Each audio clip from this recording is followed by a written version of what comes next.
जय हिंद दोस्तों, एक बार फिर से आपका स्वागत है हमारे चैनल में। आईटी के कुछ महत्वपूर्ण प्रश्नों के साथ आइए शुरू करते हैं। पहला प्रश्न है, एमएस वर्ड शुरू करने के लिए कौन सी फाइल जिम्मेदार है? यानी एमएस वर्ड किससे शुरू किया जाता है? एमएस वर्ड है क्या? ये एमएस ऑफिस आपने नाम सुना होगा। माइक्रोसॉफ्ट कंपनी का ये प्रोडक्ट है। एमएस ऑफिस माइक्रोसॉफ्ट ऑफिस बोलते हैं, जिसमें ज़्यादातर कंपनियों के काम होते हैं, ऑफिस के काम होते हैं। माइक्रोसॉफ्ट ऑफिस का एक प्रोडक्ट है Microsoft word, MS word. MS word को स्टार्ट करते तो कौन सी फाइल रिस्पॉन्सिबल होती जिसके वजह से एमएस वर्ड खुल के आपके कंप्यूटर के स्क्रीन पे आता है? विकल्प आपके इस प्रकार से, window dot S P exe, win dot exe, win word dot exe and win dot exe. तो आपका रिजल्ट इसमें आएगा answer win word dot exe. यानी कंप्यूटर के अंदर जब इंस्टॉल किया जाता है एमएस ऑफिस तो उसमें एमएस वर्ड जो शुरू होता है वो विन वर्ड डॉट एक्सी से शुरू होता है। इसी फाइल को लिखा जाता है तभी ये शुरू होता है, या डबल क्लिक किया जाता है तो भी ये शुरू हो जाता है। ये वर्ड प्रोसेसिंग पैकेज है। इसमें इसका एक्सटेंशन डॉट डॉc होता है।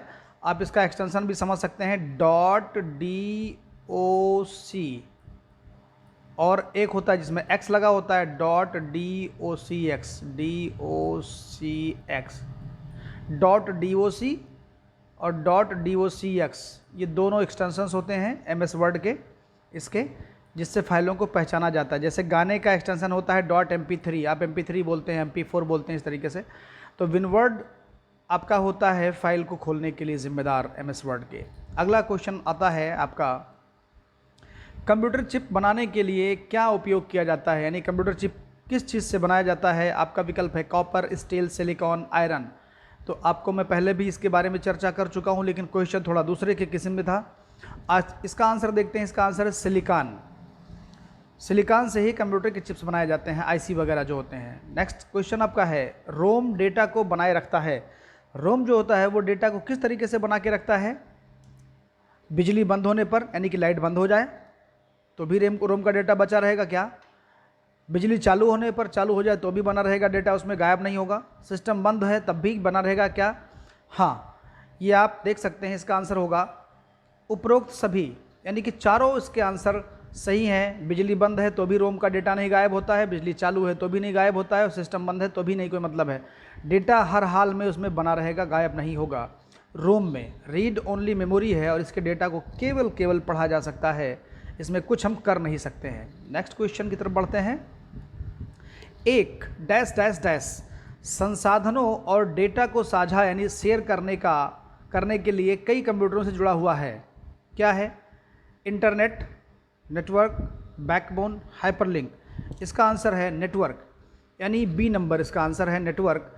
यानी एक नेटवर्क संसाधनों मतलब आपके नेटवर्क में जितनी भी चीज़ें हैं उनको आपस में, या डेटा कोई भेजना है, जैसे कोई प्रिंटर है तो 4-5 कंप्यूटरों को जोड़ के एक प्रिंटर को उसमें जोड़ दिया गया, तो पांचों लोग जब प्रिंट भेजेंगे तो उस कंप्यूटर से, मतलब उस प्रिंटर से प्रिंट आउट निकल आएगा। तो किसी भी नेटवर्क में संसाधनों को शेयर करने के लिए नेटवर्क जिम्मेदार होता है, किसी भी समूह में।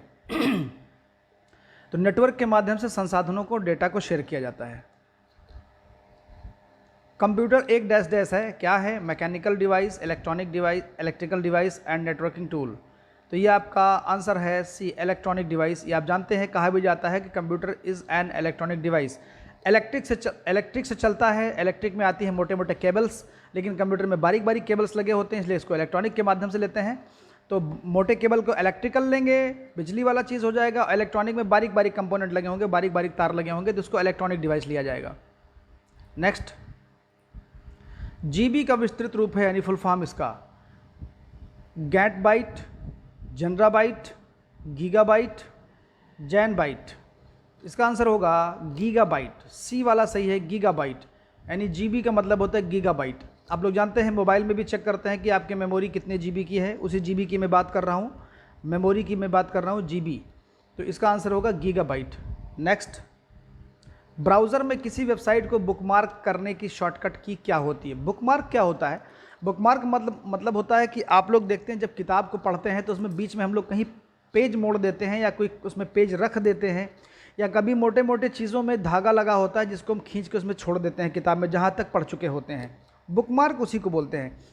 ब्राउज़र में बुकमार्क का मतलब क्या है कि जहाँ पर हम काम कर रहे होते हैं, जहाँ पर जिस पेज को हम ओपन करके देख रहे होते हैं, उसको बुकमार्क क्रिएट करना है कि जब भी हम चाहें सीधे उसी पेज पे पहुंच जाएं।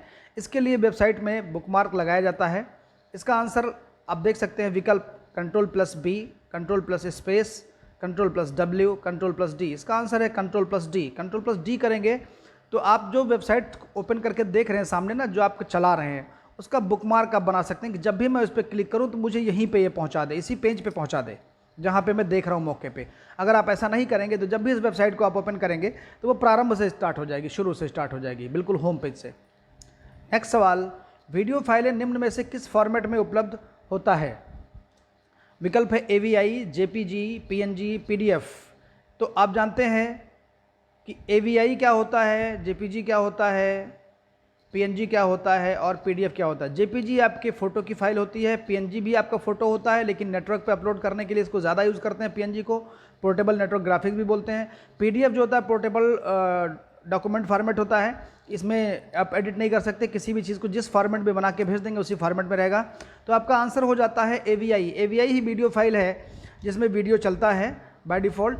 अब आप देख सकते हैं अगला क्वेश्चन, वेबसाइट एड्रेस https://www.google.com में .com का अर्थ किसके लिए होता है? .com का अर्थ होता है संचार यानी कम्युनिकेशन के लिए, वाणिज्यिक यानी कमर्शियल के लिए, व्यवसाय के लिए, घटक यानी कंपोनेंट और समुदाय यानी कि कम्युनिस्ट के लिए। तो .com मतलब कम्युनिटी, कमर्शियल, कंपोनेंट, कम्युनिस्ट। दोस्तों .com का मतलब होता है कमर्शियल यानी कि व्यवसाय से रिलेटेड, यानी कि आपका B नंबर सही हो जाएगा, वाणिज्यिक यानी कि कमर्शियल।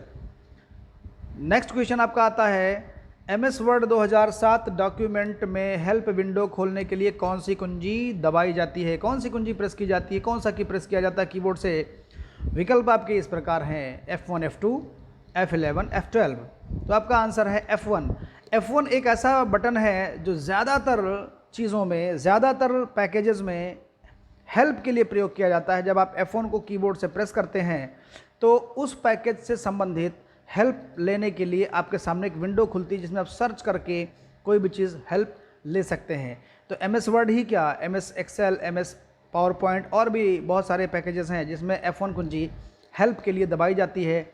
तो दोस्तों जब भी आपको पूछेगा कि किस की से हेल्प का विंडो ओपन होता है तो आप बाय डिफ़ॉल्ट F1 समझ लीजिएगा। ज़्यादातर विंडोज़ में, ज़्यादातर पैकेजेस में F1 हेल्प के लिए होता है।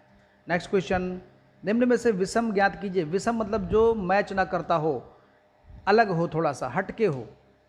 तो जावा भी प्रोग्रामिंग लैंग्वेज है, C प्रोग्रामिंग लैंग्वेज है, C++ प्रोग्रामिंग लैंग्वेज है, लाइनक्स एक ऑपरेटिंग सिस्टम है। दोस्तों आप समझ गए होंगे कि 3 प्रोग्रामिंग लैंग्वेज है, तो आंसर आपका D नंबर सही होगा, लाइनक्स। लाइनक्स एक ऐसा ऑपरेटिंग सिस्टम है जो फ्री है, जिसका लाइसेंस नहीं लेना पड़ता है, जिसको चलाने के लिए कोई की नहीं चाहिए वो ओपन सोर्स है, कोई भी लोड कर सकता है, कोई भी चला सकता है। और इसको बनाया था लाइनक्स टोरवाल्ड ने बनाया था। टोरवाल्ड ने बनाया था 90-91 के आसपास बनाया था इसको। और इसका जो सिंबल दिया था ना मास्कोट पहचानने का, वो दिया था पेंगुइन चिड़िया। इन्होंने अपना पहचान चिन्ह दे दिया था कि लाइनक्स क्या है ना, एक ऐसा ऑपरेटिंग सिस्टम है जो ग्राफिक्स बेस है, कलर सब कुछ उसमें काम करेगा। ग्राफिक्स बेस मतलब जैसे माउस कीबोर्ड काम करे, कलर बेस काम करें हम, तो वो ग्राफिक्स बेस होता है। तो लाइनक्स आपका ग्राफिक्स बेस तो ही है और फ्री है, सबसे बड़ी बात फ्री है। उसके लिए आपको कोई पैसा पे नहीं करना, आप इसको लोड करके कंप्यूटर पे इंस्टॉल कर सकते हैं। और इसके पहचानने का आपको तरीका है कि उस वाले पे उसका मास्कोट यानी उसका लोगो, उसका सिंबल पेंगुइन चिड़िया है, मैंने आपको बगल में दिखा दिया है। नेक्स्ट क्वेश्चन आपका आता है, एक्सेसरीज़ को जिस स्थान पर सिस्टम यूनिट से जुड़ते हैं उसे क्या कहते हैं? सिस्टम यूनिट मतलब कंप्यूटर, उसको बस बोलते हैं, पोर्ट बोलते हैं, रिंग बोलते हैं, कुछ नहीं कहते। आपका आंसर है पोर्ट। पोर्ट क्या होता है मैं दिखाने का प्रयास करता हूँ। देखिए दोस्तों, ये जितना भी इसमें बना ना, ये है, ये है, ये है, ये है, जिससे हम कंप्यूटर के अन्य अन्य एक्सेसरीज़ को, अन्य अन्य चीज़ों को, जैसे keyboard, mouse, printer, network cable और ऑडियो जैक, गाना बजाने के लिए VGA कार्ड लगा है, अलग से ग्राफिक्स कार्ड लगाया गया है इसमें। ये तो इसमें जो तार ला करके हम जोड़ते हैं ना, इन चीज़ों को हम पोर्ट बोलते हैं। कीबोर्ड का पोर्ट USB पोर्ट होगा, प्रिंटर का पोर्ट USB होगा। इस तरीके से आप, ये आपका ऊपर गोल वाला दिख रहा है PS2 पोर्ट है, ये PS2 पोर्ट कीबोर्ड का, PS2 पोर्ट आपका माउस का, दोनों का कीबोर्ड माउस का। ये आपके पावर का पोर्ट है जिसमें पावर लगता है। तो इस तरीके से कंप्यूटर के साथ जो तार ला करके हम जोड़ते हैं जहाँ जहाँ पर, उसको हम पोर्ट बोलते हैं दोस्तों, इसको पोर्ट बोलेंगे। तो आंसर आपका हो जाएगा पोर्ट। अगला आपका, कंप्यूटर भाषा जावा के आविष्कारक कौन है? आपका आंसर है इसमें विकल्प के साथ IBM, गूगल, माइक्रोसॉफ्ट, इन्फोसिस। आपका आंसर है माइक्रोसॉफ्ट। यानी माइक्रोसॉफ्ट ही वो कंपनी है जिसने जावा भाषा को जन्म दिया, जावा भाषा को खोजा, बनाया। माइक्रोसॉफ्ट पे आप आंसर लगा सकते हैं।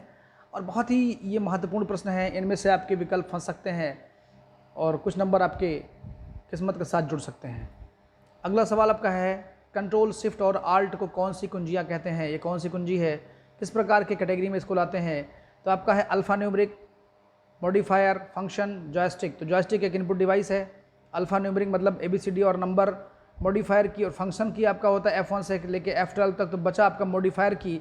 तो आपका आंसर है मॉडिफायर की। यानी कि ये आप देख रहे हैं कि आपका ये जो दो की है ना, ये और ये तीनों की एक साथ क्या कहे जाते हैं? इन तीनों की को हम लोग बोलते हैं मॉडिफायर की। ये मॉडिफायर की हैं, आप इसको ध्यान रखिएगा। हो सकता है ये नॉर्मल सवाल है, ये कोई सिलेबस से जुड़ा हुआ सवाल नहीं है कि आप MSc, BSc, MCOM, BCOM, MTech, BTech करेंगे तो ही पूछा जाएगा। कॉमन चीज़ है, हर आदमी कीबोर्ड पे काम करता है तो उसको जानकारी नॉलेज होनी चाहिए। तो मॉडिफायर की इसका आप नाम ले बता सकते हैं। अगर आपको ये वीडियो पसंद आया है, अच्छा लगा है, तो दोस्तों आप लाइक कर दीजिएगा, वीडियो को शेयर कीजिए और हमारे चैनल को सब्सक्राइब कीजिए, जिससे हम आपको और अच्छे वीडियो दे पाएँ, ताकि हमारी टीम का आप हौसला बढ़ा सकते हैं। अगर आप चाहें तो हौसला बढ़ा सकते हैं, अगर आप चाहें तो हौसला तोड़ सकते हैं, आपके ऊपर है। थोड़ा सा करना है आपको, लाइक, शेयर और सब्सक्राइब करना है प्लीज़। कोई इसमें चार्ज नहीं लगता, आप कर सकते हैं। जय हिंद, जय भारत।